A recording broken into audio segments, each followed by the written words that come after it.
ইলাহ নেই, মাবুদ নেই, উপাস্য নেই।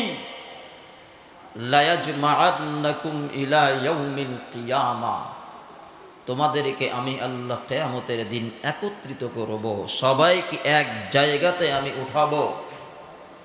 আদম আলাইহিস সালাতু ওয়াস সালাম থেকে শুরু করে একেবারে শেষ যেই ব্যক্তি দুনিয়াতে আসবে এবং শেষ যেই ব্যক্তি ইন্তেকাল করবে, মৃত্যুবরণ করবে, সবাইকে আমি আল্লাহ কিয়ামতের দিন একত্রিত করব, জমা করব। কি করব?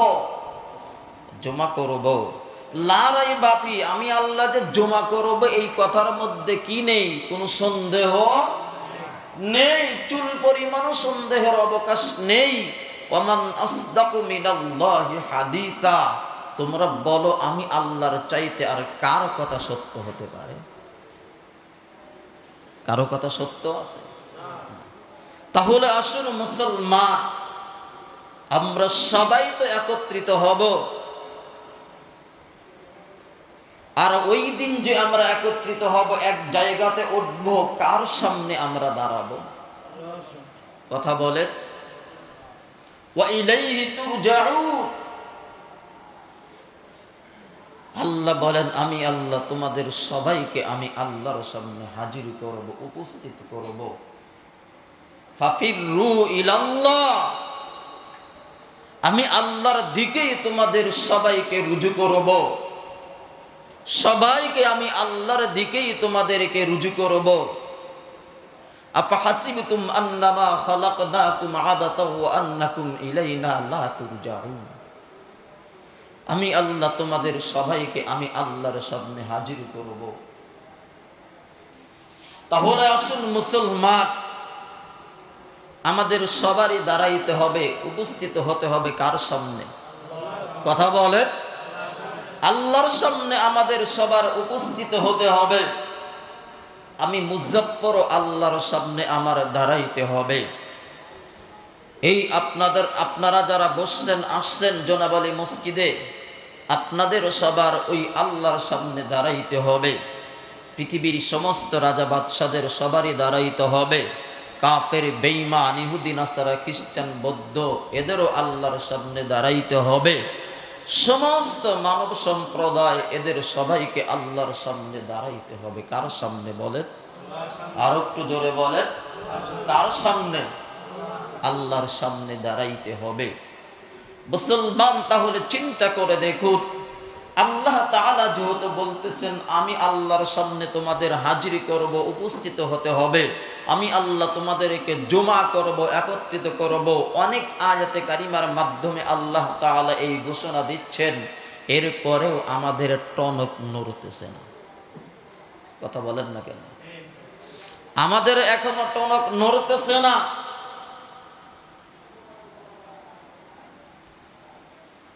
আমাদের এখনো টনক নড়তেছে না, আমরা এখনো ঘুমিয়ে আছি। অথচ আল্লাহ তাআলা কোরআনের মধ্যে 30 নম্বর পারা সূরাতুল বুরুজের মধ্যে আল্লাহ তাআলা কত কঠিন ভাবে বলতেছেন, ইন্না বাতশা রাব্বিকা লাশাদীদ। কথাগুলো বোঝার চেষ্টা করুন, বুঝবেন। ইন্না বাতশা রাব্বিকা লাশাদীদ, আল্লাহ বলেন আমি আল্লাহর পাকড়াও, আমি আল্লাহর ধরা অনেক কঠিন। ইন্না বাতশা রাব্বিকা লাশাদীদ, শাদীদ অর্থ কঠিন, কঠোর, কঠিনের চেয়ে কঠিন। আল্লাহ বলেন আমি আল্লাহর ধরা অনেক কঠিন। আর আমি আল্লাহ তোমাদেরকে তো ওই দিনে ধরবো, হাসরের দিন আমি আল্লাহ তোমাদেরকে ধরবো, যেই দিন তোমাদের সামনে আমি আল্লাহ রেখে দিয়েছি। চিন্তা করে দেখুন, ওই দিন যদি আমার আল্লাহ যদি আমাকে ধরে, আমার কোন অবস্থা হয়ে যাবে? ওই দিন যদি আমার আল্লাহ যদি আপনাকে ধরে, আপনার কেমন অবস্থা হয়ে যাবে? যেই দিনের ব্যাপারে সমস্ত নবী রাসূল তারা আল্লাহ তাআলার কাছে এইভাবেই দোয়া করেছেন, আদম আলাইহিস সালাতু ওয়াস সালাম উম্মত যখন তার কাছে চলে যাবে, আদম আলাইহিস সালাম বলবেন, না, আমার পক্ষে সম্ভব নয়। আজকের দিনে আল্লাহর ধরা তো অনেক কঠিন, আল্লাহর ধরা অনেক শক্তিশালী, মজবুত। ইন্না বাতশা রাব্বিকা লাশাদীদ। আল্লাহর ধরাও, আল্লাহর পাকড়াও অনেক কঠিন। আজকের দিনে আমি তোমাদের জন্য সুপারিশ করতে পারবো না। আদম আলাইহিস সালাতু ওয়াস সালাম বলবেন, আমার পক্ষে সম্ভব নয়, তোমাদের জন্য আমি আদম আলাইহিস সালাম সুপারিশ করব, বলবো, রিকোয়েস্ট করব। আমার পক্ষে, আমি আদমের পক্ষে সম্ভব নয়। উম্মত চলে যাবে নূহ আলাইহিস সালাতু ওয়াস সালামের কাছে। নূহ আলাইহিস সালাতু ওয়াস সালাম বলবেন, আজকের দিনে আমি তোমাদের জন্য আল্লাহর কাছে সুপারিশ করতে পারবো না, রিকোয়েস্ট করতে পারবো না। আমি আল্লাহর সামনে আজকে হাজির হতে পারবো না। ইব্রাহিম আলাইহিস সালাতু ওয়াস সালাম বলবেন, আজকের দিনেও আমার পক্ষে সম্ভব না যে আল্লাহর সামনে আমি দাঁড়িয়ে তোমাদের জন্য আমি একটু সুপারিশ করব, যে হিসাবটা শুরু করে দেন। অনেক দিন হয়ে গেছে, 50,000 বছর অতিক্রম হয়ে গেল। উম্মতের জন্য, বান্দাদের জন্য একটু সুপারিশ শুরু, একটু হিসাবের কার্যক্রম শুরু করে দেন। ইব্রাহিম আলাইহিস সালাম অপারগতা স্বীকার করবে, মুসা আলাইহিস সালাতু ওয়াস সালামের কাছে যাবে। মুসা আলাইহিস সালাতু ওয়াস সালাম বলবেন, আজকের দিনে তোমাদের জন্য আল্লাহর কাছে আমি সুপারিশ করতে পারবো না যে হিসাবটা শুরু করে দেন, এটাও পারবো না। ঈসা আলাইহিস সালাতু ওয়াস সালামের কাছে যাবে। ঈসা আলাইহিস সালামও বলবেন, আমার পক্ষে সম্ভব না যে আজকের দিনে আমি তোমাদের জন্য আল্লাহর কাছে সুপারিশ করব যে হিসাবটা শুরু করে দেন, কারণ দীর্ঘ সময় অতিবাহিত হয়ে গিয়েছে, 50,000 বছর অতিক্রম হয়ে যাচ্ছে। আজকের দিনে আমি তোমাদের জন্য সুপারিশ করব না। মুসলমান আদম আলাইহিস সালাতু ওয়াস সালাম বলবে, ইয়া রাব্বি নাফসি, ইয়া রাব্বি নাফসি, আল্লাহ আমাকে বাঁচান, আমাকে বাঁচান, আমাকে বাঁচান। মুসলমান নূহ আলাইহিস সালাতু ওয়াস সালাম বলবেন, ইয়া রাব্বি নাফসি, হে রব, আমার মালিক, আমাকে বাঁচান, আমাকে বাঁচান, আমাকে বাঁচান। মুসলমান ইব্রাহিম আলাইহিস সালাতু ওয়াস সালাম বলবেন, ইয়া রাব্বি নাফসি, আল্লাহ আমাকে বাঁচান, আমাকে বাঁচান, আমাকে বাঁচান। মুসা কালিমুল্লাহ বলবেন, ইয়া রাব্বি নাফসি, আল্লাহ আমাকে বাঁচান, আমাকে বাঁচান, আমাকে বাঁচান।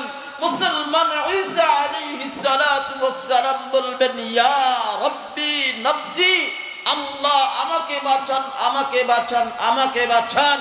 ওই দিন মুসলমান শুধুমাত্র আমার আপনার নবী বলবেন, ইয়া রাব্বি উম্মতি, ইয়া রাব্বি উম্মতি, ইয়া রাব্বি উম্মতি।